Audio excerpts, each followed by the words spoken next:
صاف کا ضلع چنیوٹ کا صدر ہوں۔ اس سے پہلے میں NA 100 جو اب NA 94 ہے چنیوٹ 2 اس کا ٹکٹ ہولڈر تھا، اور پچھلا الیکشن جو ہے وہ میں تقریباً 650 ووٹوں سے ہارا تھا، اور اس سے پہلے میں تقریباً 9.5 سال تحصیل ناظم چنیوٹ رہا ہوں۔ اور مجھ سے پہلے میرے چچا محمد طاہر شاہ صاحب، میرے والد صاحب سردار محمد علی شاہ صاحب، میرے دادا سردار غلام محمد شاہ صاحب، میرے پردادا سردار حسین شاہ صاحب، ہم اپنے علاقے کے اندر پچھلے تقریباً 100 سال سے سیاست کر رہے ہیں۔ ہماری سیاست شرافت پہ، خدمت پہ اور باہمی ایک محبت اور بھائی چارے کے اوپر بیس تھی، اور الحمدللہ آج کے دن تک وہی سلسلہ چلتا آ رہا ہے۔ اور یہ اللہ کا کرم ہے کہ اتنے عرصے دراز کے اندر آج تک نہ ہمارے اوپر کرپشن کا چارج لگا، نہ کسی نے یہ کہا کہ یہ ظالم لوگ ہیں، یہ تفرقہ پیدا کرنے والے لوگ ہیں۔ ہم لوگوں کے ساتھ اپنا صبح شام زندگی گزارتے ہیں، لوگ ہمارا اثاثہ ہیں، انہی کے ساتھ ہم نے سیاست کی ہے۔ آج میں قوم کے سامنے پیش ہوں بہت دل برداشتہ ہو کے۔ پچھلے تقریباً 10-11 دن جو ہیں وہ میرے لیے اتنے بوجھل تھے کہ مجھے لگتا ہے کہ میں نے ان 10 دنوں کے اندر 10 صدیاں جی لیں۔ 9 مئی والے دن میں لاہور میں تھا، میرا گھر کور کمانڈر ہاؤس سے بہت قریب ہے، تو مجھے میرے لوگوں نے بتایا کہ جی بہت سارے لوگ افراد جو ہیں PTI کے وہ گزر رہے ہیں یہاں سے۔ میں باہر نکلا، دیکھا کہ ایک پورا دریا جو ہے وہ چل رہا تھا عوام کا، تو میں بھی ان کے ساتھ تجسس میں کہ یہ کیا ہو رہا ہے، کس طریقے سے کنٹونمنٹ ایریا کے اندر اتنے لوگ آ گئے۔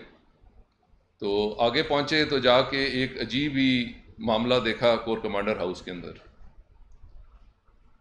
لوگ پھر رہے تھے، دھوئیں اٹھ رہے تھے، آگیں لگی ہوئی تھی، ایک عجیب ماحول۔ دیکھیں، ہم اینٹی اسٹیبلشمنٹ تو ہو سکتے ہیں، لیکن کسی صورت ہم اینٹی اسٹیٹ نہیں ہو سکتے، یہ ہمارے خون میں ہی نہیں ہے۔ ہم نے اس ملک کی خدمت کی ہے، اس بننے کے اندر ہم نے خدمت کی ہے، ہم نے اقتصادی طور پر اپنے پیسے سے اس ملک کی خدمت کی ہے، اپنی زندگیاں اس کے لیے وقف کی ہیں۔ یہ نہیں ہو سکتا کہ ہم اس ملک کے دشمن بن جائیں۔ ہم ان لوگوں میں سے ہیں جو اب بھی قومی ترانہ سنتے ہیں تو ہماری آنکھوں میں آنسو آ جاتے ہیں۔ یہ محبت ہے ہماری اس ملک کے ساتھ۔ لیکن جو اس دن ایک طوفان بدتمیزی دیکھا، شہداء کی یادگاروں کو آگ لگا رہے تھے، اور پھر بعد میں پتہ چلا کہ پورے پاکستان میں جو ہے اسی قسم کا عمل دہرایا گیا، تو کیا یہ کس قسم کا راستہ ہے جس کے اوپر ہم چل پڑے ہیں؟ ایک دن ہم جہاد کر رہے تھے، دوسرے دم فسادی بن گئے۔ یہ کہاں کا انصاف ہے؟ آج ہم شہداء کی یادگاریں جلا رہے ہیں، کل جا کے ان کی قبریں اکھیڑیں گے۔ یہ کیسا خوفناک خواب ہے؟ چلو زندوں کے ساتھ تو جو مرضی کرو، مرے ہوئے کو تو سارے بخش دیتے ہیں، اور مرے ہوئے بھی وہ ہیں جنہوں نے اس ملک کے اوپر اپنا خون نچھاور کیا۔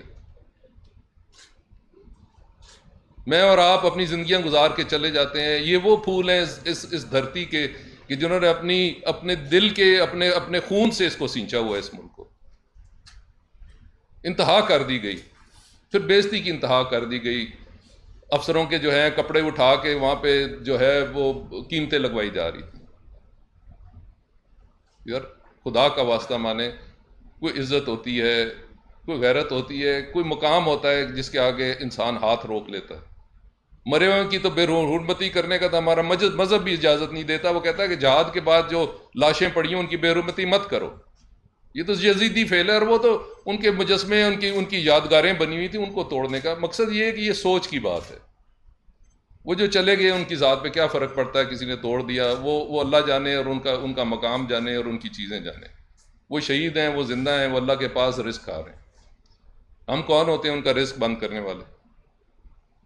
لیکن یہ بالکل بغیر کنٹرول، بغیر سوچ، بغیر سمجھ کے کام کیے گئے۔ لوگوں کے اندر اتنی نفرت پیدا کی گئی کہ کسی کو اب سمجھ ہی نہیں ہے. لوگ جو ہیں وہ بے لگام ہو چکے ہیں. کوئی عقل شعور جو ہے وہ استعمال کرنے کو تیار نہیں. دشمن آپ کے سر پہ کھڑا ہے. روز آپ کے جو ہے آپ کے اوپر جو ہے گفتگویں ہو رہی ہیں سوشل میڈیا کے اوپر، اور ایسی گفتگو ہو رہی ہیں کہ جو کوئی بندہ عام حالات میں اس طرح کی باتیں بھی نہیں کر سکتا. خاندان والوں کے ساتھ بیٹھ کے آپ ایسی باتیں نہیں کر سکتے. برا بھلا کہا جا رہا ہے اور کوئی سمجھ نہیں آ رہی کہ ہم ادھر کیا کریں. اور ہم لوگ جو اس ملک کے لیے کام کرنا چاہتے ہیں، جو لوگ اس ملک کی خدمت کرنا چاہتے ہیں، جنہوں نے ایک آنے کے روادار نہیں ہے، جنہوں نے اپنی زندگیاں وقف کی ہیں، ٹھیک ہے اعزاز ہے، عزت ملتی ہے، ہم بھی خوش ہوتے ہیں کہ چلو لوگ آتے ہیں دیکھتے ہیں، وہ اپنی جگہ پہ ہے. لیکن آخر میں جا کے ایک وقت آتا ہے کہ جہاں پہ آپ نے فیصلہ کرنا ہوتا ہے کہ کیا آپ اپنے ذاتی مفاد کے لیے آئے ہوئے ہیں کہ یا آپ اس ملک کی خدمت کرنے کے لیے آئے ہیں. میں نے 9.5 سال خدمت کی ہے بطور تحصیل ناظم. میں ایک پیسے کا روادار نہیں ہوں، اور میں نے اپنی جو میرے میں قوت تھی، صلاحیت تھی، بغیر کسی تفرقہ ڈالے، بغیر پارٹی بازی کیے میں نے اپنے علاقے کی خدمت کی ہے. اپنا بھی کام کروایا، مخالف کا بھی کام کروایا، صرف اس لیے کہ اسی قوم کے لوگ ہیں. ہم نے بھی نہیں سڑکوں پہ چلنا ہے. اگر کسی کی بن گئی تو جو مخالف ہے وہ بھی چلے گا، ہم بھی چلیں گے. ملک تو ہمارا ہے، سڑکیں بھی ہماری ہیں، گلیاں بھی ہماری ہیں، نالیاں بھی ہماری ہیں. تو اس طرح ہم کس طرح تفرقہ ڈال سکتے ہیں کہ ادھر تم ادھر ہم؟ یہ تو پہلے بھی ہم دیکھ چکے ہیں، ادھر ہم ادھر تم. بے خدا کا واسطہ ہے کوئی تاریخ سے سیکھ لو. ٹھیک ہے آپ تحریک کریں، آپ خود کہتے ہیں کہ جی پرامن جو ہے احتجاج ہونا چاہیے. اس میں کیا پرامن تھا؟ کچھ سمجھ نہیں آ رہی یہ کیا پرامن تھا. اور اگر آپ اپنے لوگوں کو کنٹرول نہیں کر سکتے، اپنے لوگوں کو آپ اگر صحیح راستے پہ چلا نہیں سکتے، ان کی تربیت نہیں کر سکتے، تو آپ کا کوئی حق نہیں ہے کہ آپ ان لوگوں کی رہنمائی کریں. میں اس وقت بہت دل برداشتہ ہوں، مجھے سمجھ نہیں آ رہی. میں نے اپنا مکمل جو میرا پولیٹیکل ایسٹ تھا، میرے پاس جو پولیٹیکل سیاسی میرے پاس طاقت تھی، وہ میں نے اس جماعت کے لیے وقف کر دی تھی. اور مجھے پتہ ہے کہ آج کے بعد مجھے شدید جو ہے وہ ایک رد عمل کا سامنا کرنا پڑے گا. مجھے پتہ ہے مجھے برا بھلا کہا جائے گا.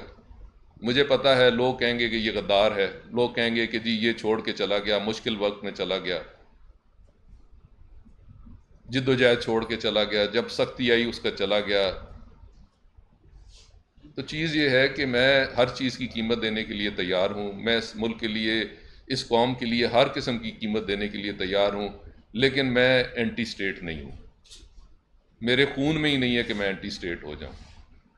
سب سے پہلے پاکستان میرا ہے، میرے بزرگوں نے بنایا، میری اس سے محبت ہے، میرے اس سے لگاؤ ہے. نہ میرے پاس کوئی دوہری سٹیزن شپ ہے، نہ میرے کو باہر اثاثے ہیں، نہ میرے کو بچے باہر گئے ہوئے ہیں، نہ میرے پاس کچھ باہر ہے. میرا یہ ملک ہے. لوگوں نے کہا کہ جی حالات خراب ہیں، کئی دفعہ سنا حالات خراب ہیں باہر چلے جاتے. بھائی میں بھی اس ملک کے اندر جو ہے، میری بھی زندگی موت اس ملک کے ساتھ. اور میں ان حالات کے اندر میں نے یہ فیصلہ کیا ہے، میں اپنے پارٹی عہدے سے بھی مستعفی ہوتا ہوں، میں اپنی پارٹی ممبرشپ سے بھی مستعفی ہوتا ہوں.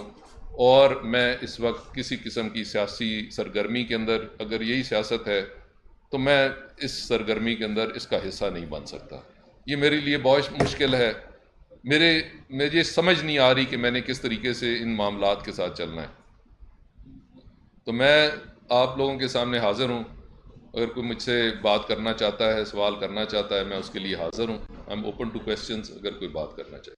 سر یہ بتائیے گا 9 مئی کو جب یہ واقعہ ہوا، آج تقریباً 10 روز سے زیادہ ہو گئے ہیں، تو اس دوران آپ اگر مناسب ہوتا کہ بیچ میں یہ ساری باتیں کرتے. اب کافی زیادہ لوگ پی ٹی آئی کو چھوڑ کر جا رہے ہیں، ان کے بارے میں لوگ طرح طرح باتیں کر رہے ہیں. اگر کچھ دن پہلے ہو جاتا یا سیم ڈے ہو جاتا وہ بہتر نہیں تھا.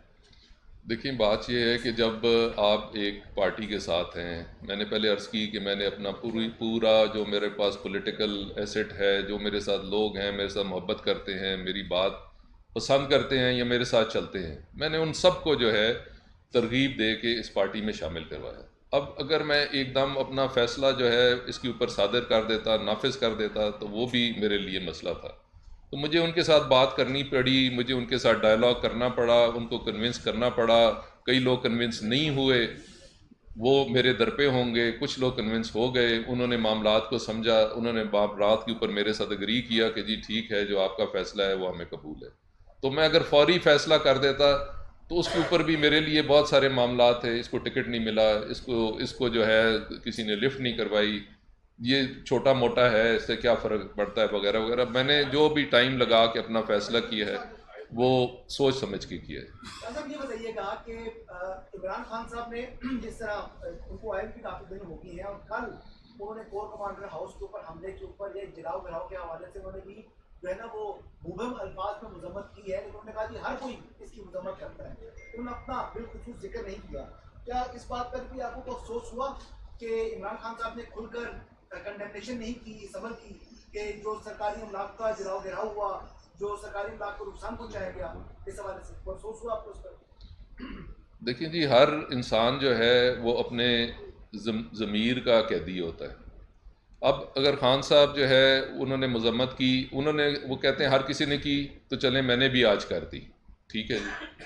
تو باقی جو خان صاحب کی مذمت ہے، دیکھتے ہیں کہ آگے کیا کرتے ہیں. ان کے بھی معاملات ہیں، وہ بھی چیزوں کو دیکھ رہے ہیں، کون لوگ انوالو تھے، کون نہیں انوالو ہوں گے. اب میں ان کے لیے ان کے بہاف پہ تو کوئی بات نہیں کر سکتا. وہ بھی دیکھیں گے، چیزوں کو دیکھیں گے، اگر ان میں ہمت ہوئی تو مذمت. دیکھیں ایک چیز قابل مذمت ہے جس کا کوئی جواز نہیں ہے، ٹھیک ہے نا جی. کوئی ایک بات کا کوئی سر پیر ہوتا ہے کہ بندہ کہے کہ جی اس میں میم میں جی ہے نہیں ہے. جب ایک چیز کا جواز ہی نہیں ہے تو پھر آدمی وہاں پہ کیا کرے؟ پھر آپ کو مذمت کرنی پڑتی ہے، آپ کو حق کہنا پڑتا ہے. یہ بتائیے گا کہ آپ نے بتایا کہ 100 سال تقریباً آپ کا خاندان جو ہے سیاست میں کر رہا ہے، تو سیاست آپ نے پی ٹی آئی کی رکنیت سے تو استعفیٰ دے دیا. سوال میرا یہ ہے کہ اگلی کون سی سیاسی جماعت آپ اختیار کرنا چاہتے ہیں، یا صرف اب یہ فیصلہ کیا ہے پی ٹی آئی چھوڑی جائے؟ دیکھیں جی، میں اس وقت جو معاملات ہے، حالات و واقعات ہے، سیاست کا ماحول ہے، میں ہو سکتا ہے کہ ایک سائیڈ پہ ہی بیٹھ جاؤں.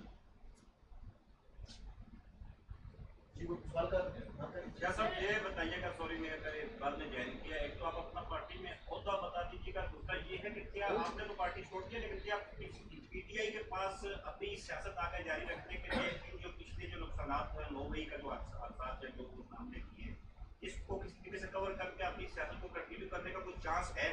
پارٹی کا حالات تک ہو سکتے ہیں سیاست میں دوبارہ جی وہ فیصلہ عوام کا ہوگا. آپ اپنا عہدہ بتا دیجیے پارٹی. جی میں چنیوٹ سے ضلعی صدر ہوں پاکستان تحریک انصاف کا تھا.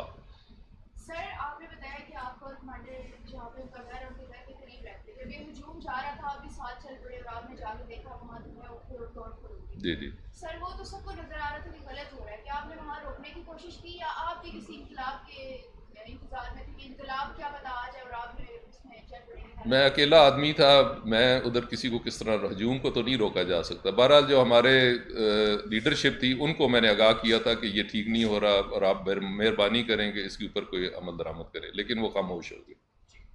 آپ نے کچھ اپنے صاحب کے ساتھ جو آپ سے حمایتی یا آپ کے جو دوست اور لوگ بھی ہیں جو پارٹی چھوڑنے جائیں گے یا صرف آپ کہہ نہیں جا رہے؟ میں نے اس وقت کسی کو تکلیف نہیں دی.